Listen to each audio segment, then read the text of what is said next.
Brown trout were first introduced to these pristine rivers for sport in the late 1800s.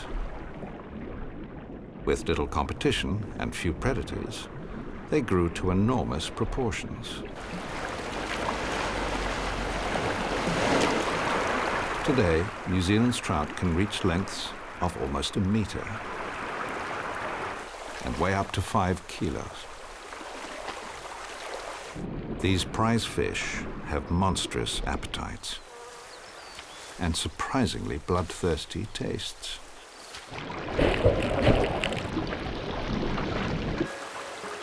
So some fly fishermen opt for something a little more substantial.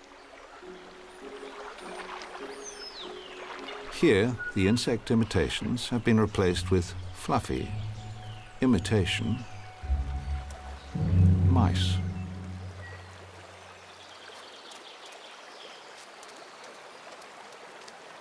House mice first arrived in New Zealand as stowaways on European boats.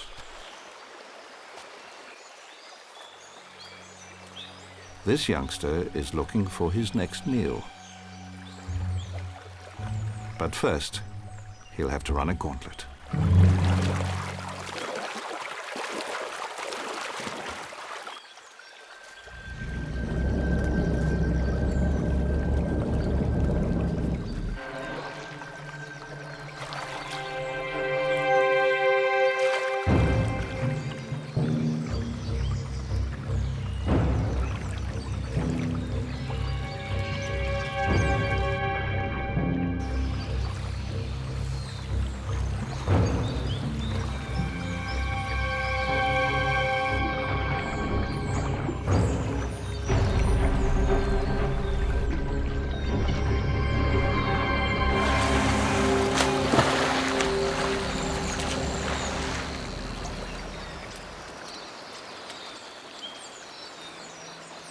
For mouse or man, opportunities come to those who take them.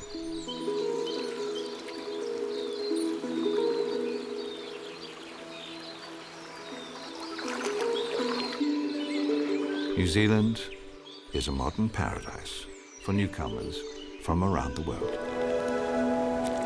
A Sally Lightfoot crab.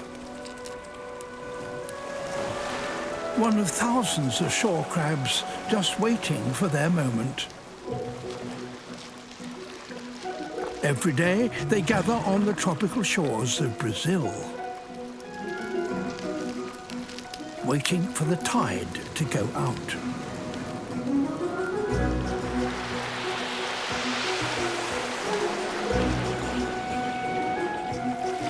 Which exposes their feeding grounds. Seaweed-covered rocks 100 meters from the shore.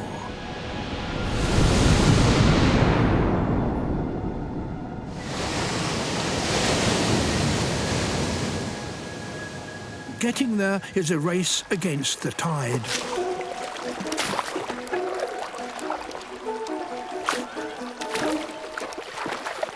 They leap from rock to rock.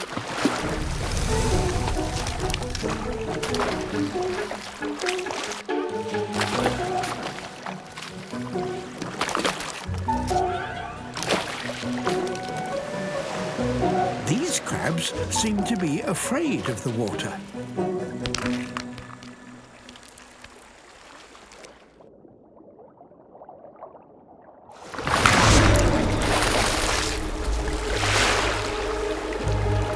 And for good reason.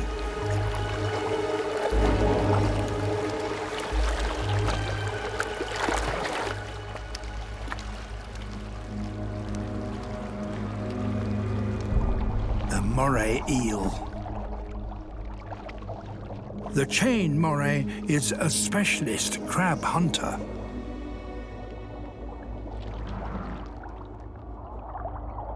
Its blunt teeth can easily grip and crush a crab's shell.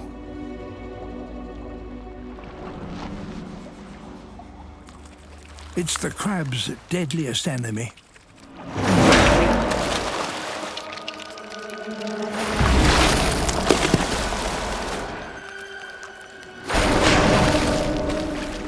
But the crabs' feeding grounds are still a long way off.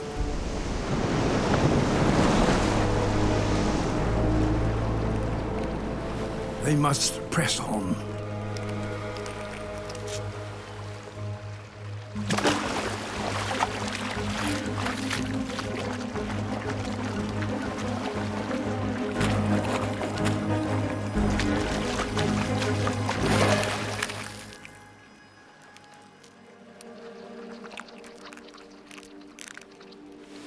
Halfway.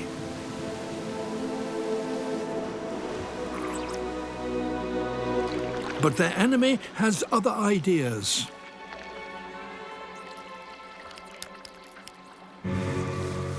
Crossing the land.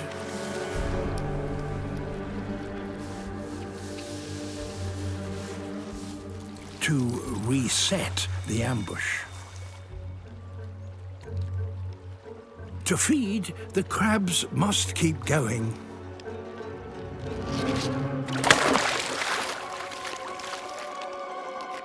But nowhere is safe. An octopus, also a crab killer.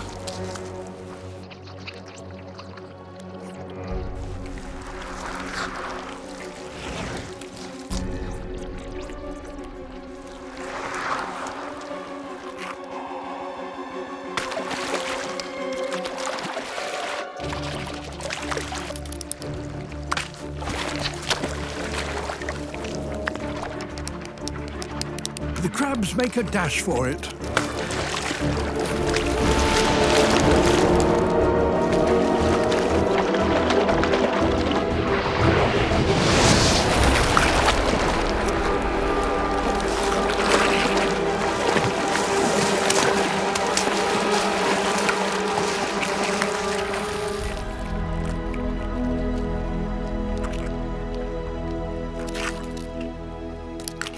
Made it.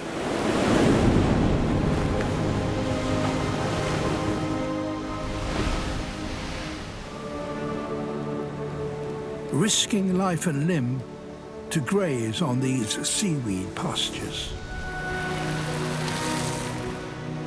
But in 2 hours' time, when the tide starts to turn, they will have to run the gauntlet all over again.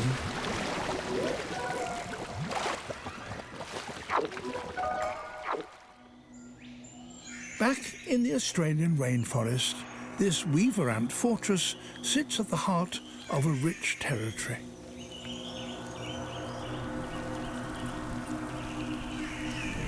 Hunting parties go out to gather food to fuel their growing numbers.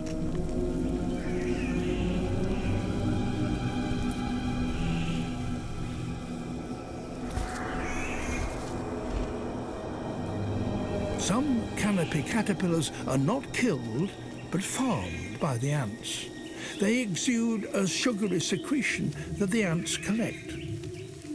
In return, the ants mount a guard to protect the caterpillar wherever it goes.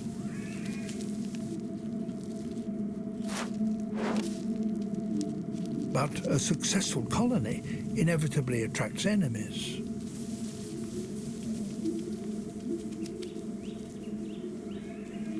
This jumping spider's body shape resembles that of an ant. A disguise good enough to fool these nursery guards.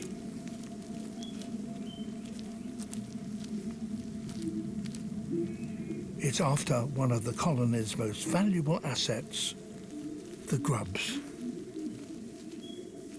In a colony numbering tens of thousands, a single grub is an insignificant loss. But the rich territory of a successful colony draws more destructive enemies.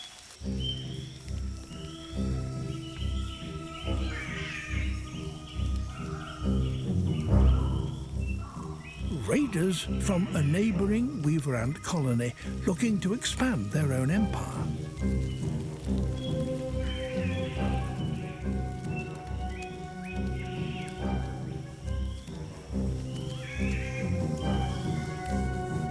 Invaders predators are quickly spotted. The guard releases pheromones to alert the rest of the colony. They stream out of the nest to defend their home.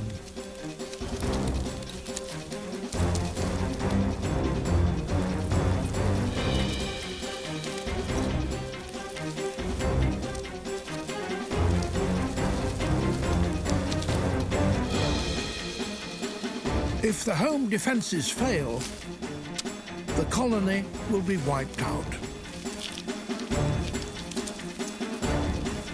Some of the defenders deploy their most potent weapon. They squirt formic acid.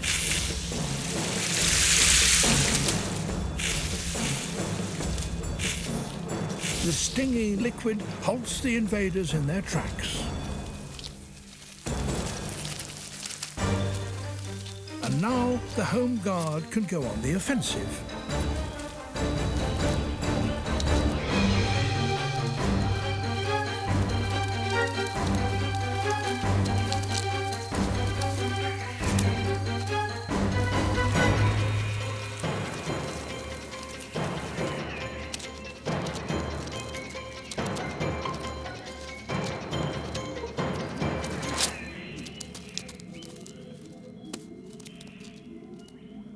Home and territory are secure once again. A colony may lose many workers in defense of its home, but their sacrifice helps safeguard the next generation. It's now midsummer, and the sun is shining at full strength. The increasing warmth is the cue for an Atlantic lobster to start on a long journey. She spent the winter 250 meters down, far beyond the reach of the storms. But it was cold down there, and now she needs to find warmer water, so she's marching towards the shallows. They, however, are 150 kilometers away.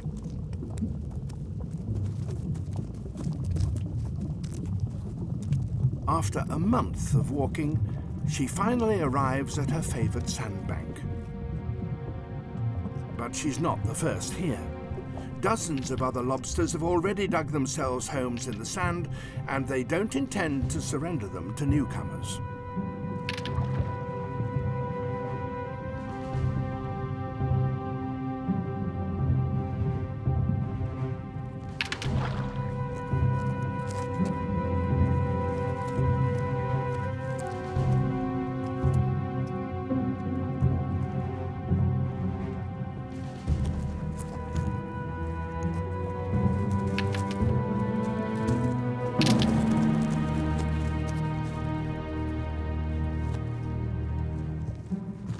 Size counts for everything in these battles. The new arrival is in urgent need of a pit, and since she weighs a hefty 7 kilos, she stands a good chance of getting one.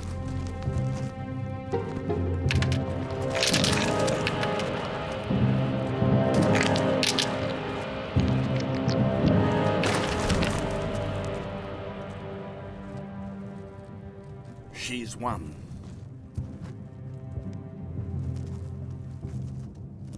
These battles continue for the next 2 months, and they're crucial, for the females must have both shelter and warm water if they're to raise their young. For the last 7 months, each of these females has been carrying around about 20,000 fertilized eggs, but their task is approaching its end. The warmth of the shallows is speeding the eggs' development.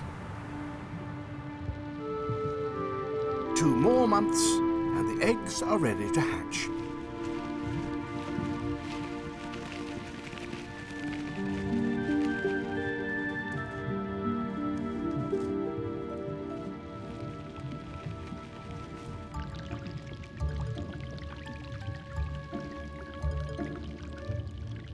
At first, they're not very good at swimming.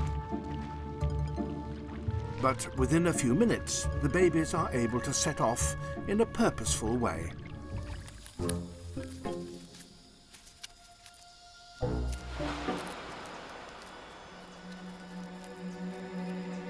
danger past. And that's just as well. Because he is a father. And he's guarding some very precious eggs. For the last few weeks, females, one after the other, have visited him and entrusted him with their offspring. Some are now almost ready to hatch. There are several clutches on the leaf, and those at the top, the most recently laid, are barely a day old.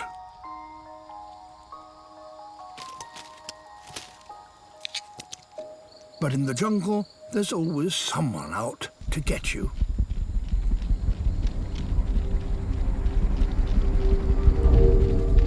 This wasp is a specialist hunter of frogs' eggs.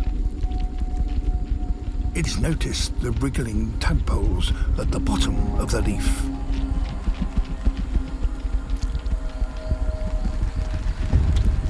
He mustn't move.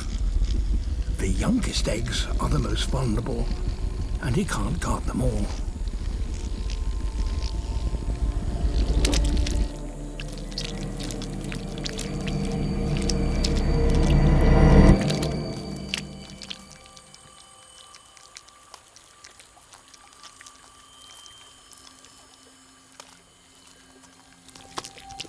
But these tadpoles are not as helpless as they might appear.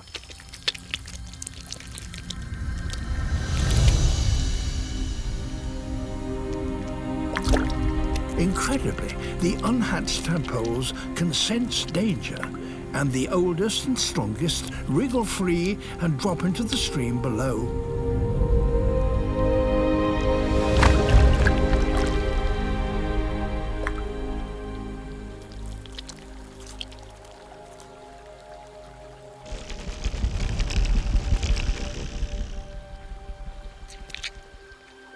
The eggs at the top of the leaf, however, are still too young to hatch. And now the wasps know they're there. But the male's back looks very like the youngest cluster of eggs. And that seems to confuse the wasps.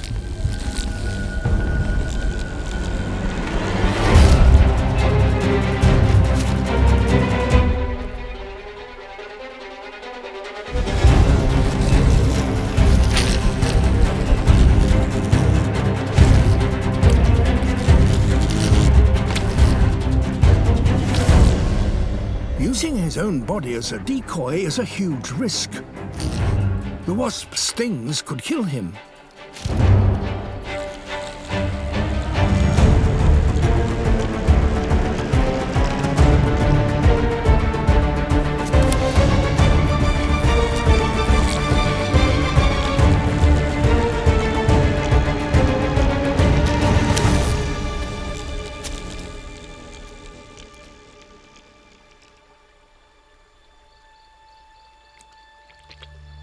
He's managed to save most of his young. He'll have to remain on guard for another 2 weeks. But in the jungle, just surviving the day can count as a success.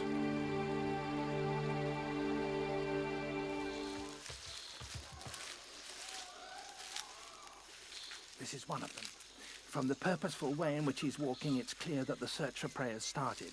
The other members of the team are not far away.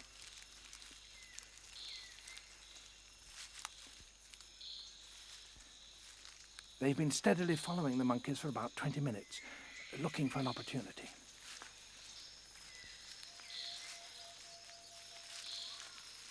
The technique they'll almost certainly use is that one of them will be driving the colobus ahead of him.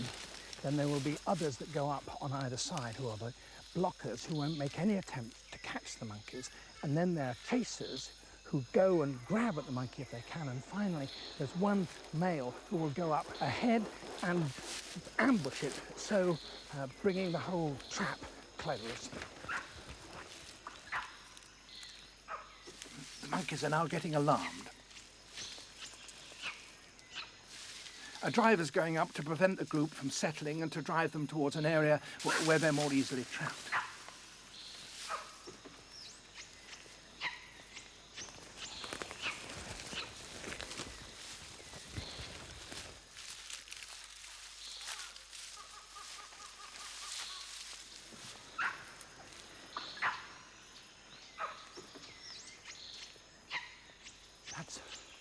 That's one of the blockers that's now quietly come ahead of the colobus. He's halfway up the tree now. He's deliberately making himself conspicuous.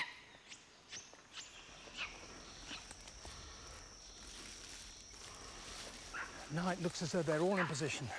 The driver's gone up, the blockers have gone up, and now the one who's going to make the ambush and close the ring, he's gone up too. The colobus will be very lucky if they escape now.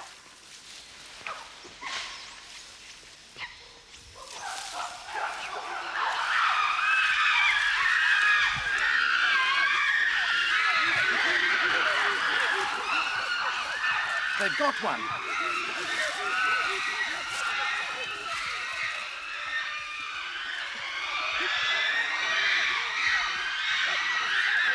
The hunters are tearing it apart. Everyone, the hunters in the trees and the spectators on the ground, are screaming with excitement.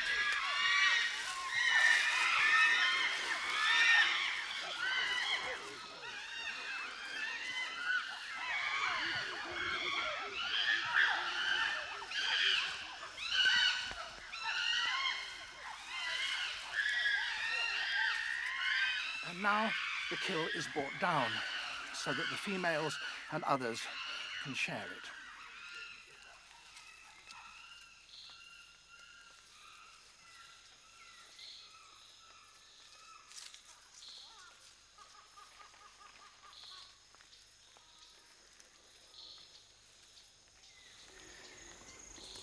And there's the reward for that long chase. The divided body of a colobus monkey. These blood-stained faces may well horrify us, but we might also see in them the face of our long-distant hunting ancestors. And if we are appalled by that mob violence and bloodlust, we might also see in that too, perhaps, the origins of the teamwork that have, in the end, brought human beings many of their greatest triumphs.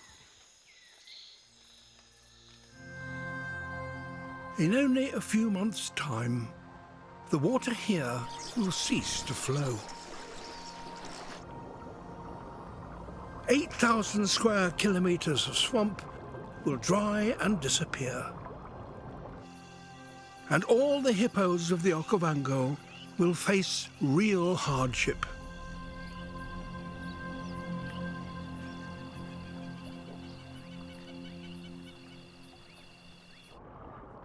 Water is the hippo's sanctuary. It keeps them cool in the baking heat and provides the vegetation on which they depend. And safety away from predators. But with all of this slowly evaporating, everyone will need to be prepared.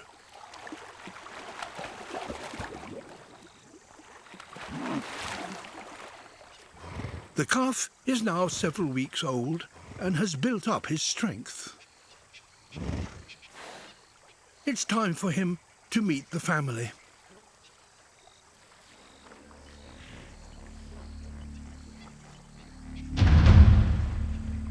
Returning to the pod with a new baby is inevitably risky.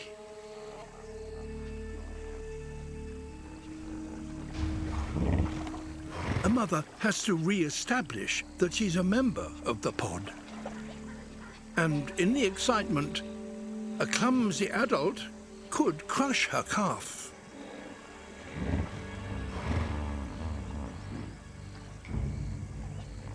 The dominant bull is right in her path. If she stands her ground with him, half her battle could be won.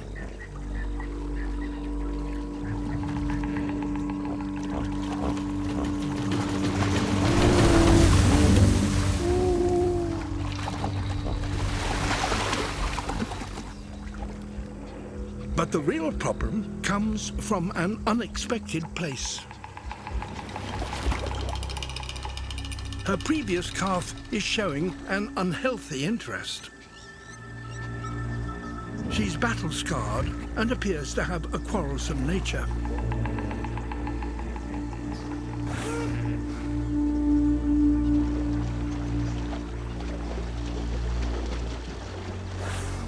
Jealousy or curiosity? Whichever it is, it's dangerous.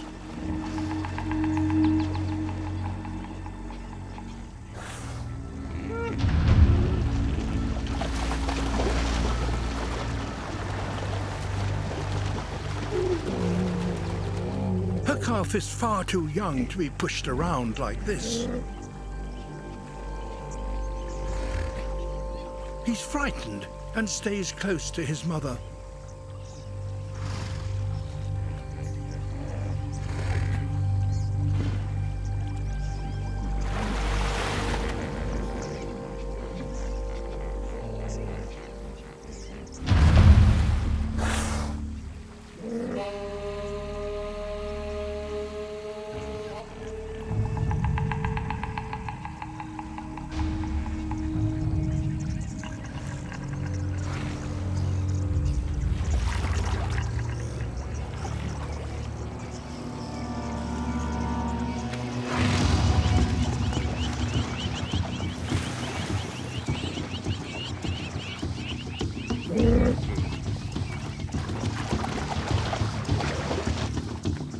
This has turned into an attack, and the mother must put a stop to it.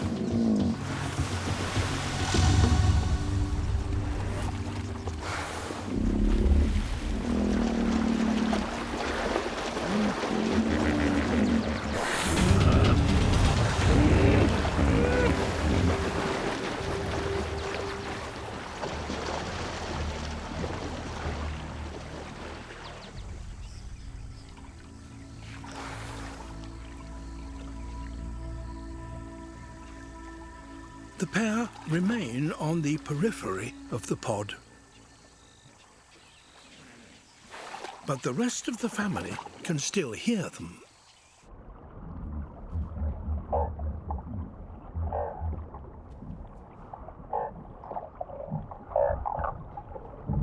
Hippos are thought to be the closest living relatives of whales. And they too make most of their vocalizations underwater. Their head and jawbones capture vibrations and transmit them directly into the ear.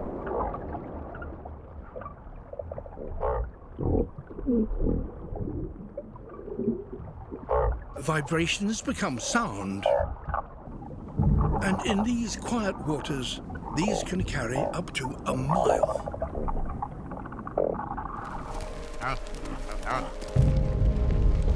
They're setting off on the greatest overland trek made by any animal.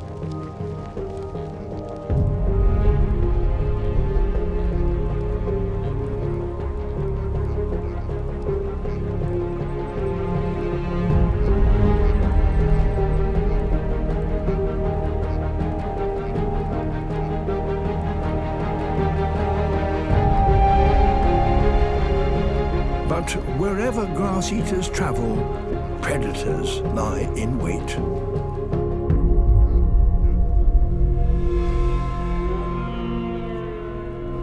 Here they are, Arctic wolves.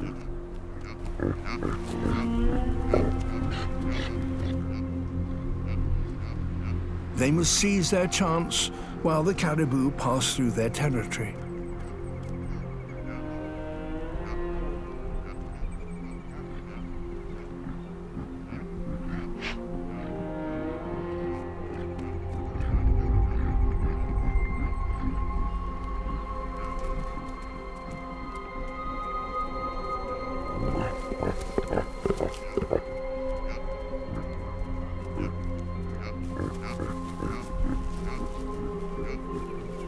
The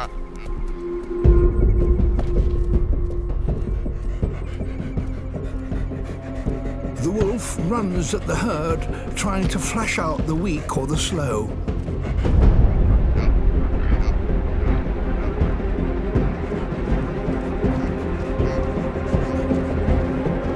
A calf is separated.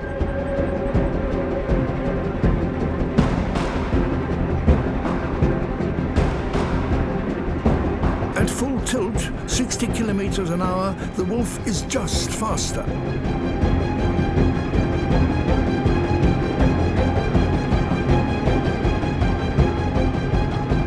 But the calf has stamina.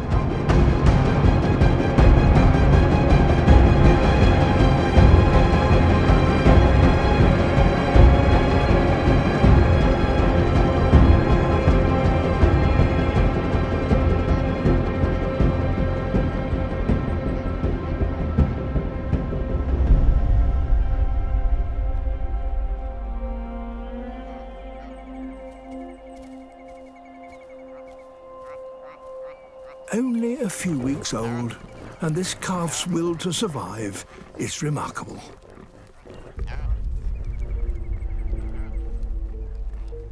And it needs to be, for these young caribou have now started a journey that will last a lifetime.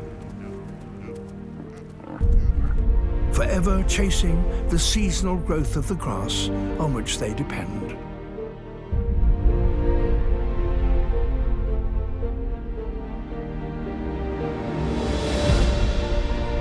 Like all grassland creatures, they are at the mercy of these unpredictable but ultimately bountiful lands.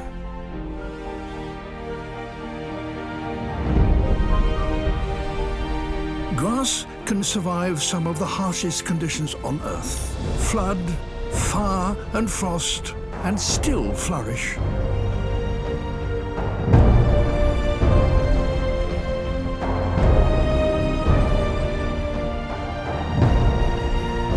So it is that grasslands provide a stage for the greatest gatherings of wildlife on planet Earth. St. Andrew's Beach is one of the most crowded on the planet, and so holding a territory here is a constant battle. This bull elephant seal holds the mating rights to 60 females. For 2 months, he's guarded this stretch of beach. Unable to feed, he's losing 10 kilos a day. And he's exhausted. But other bulls are lying around, waiting their chance.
Blubber, 15 centimeters thick, is protection against the cold, but not from the impact of a 4-ton opponent.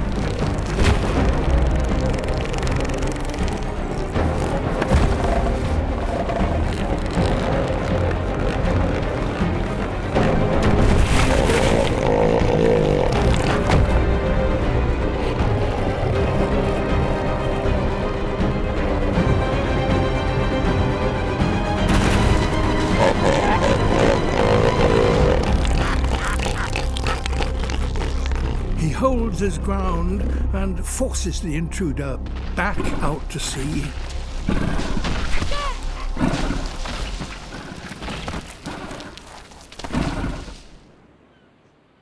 Life in the Antarctic is harsh indeed. But all these creatures come here because the Southern Ocean is one of the richest on Earth.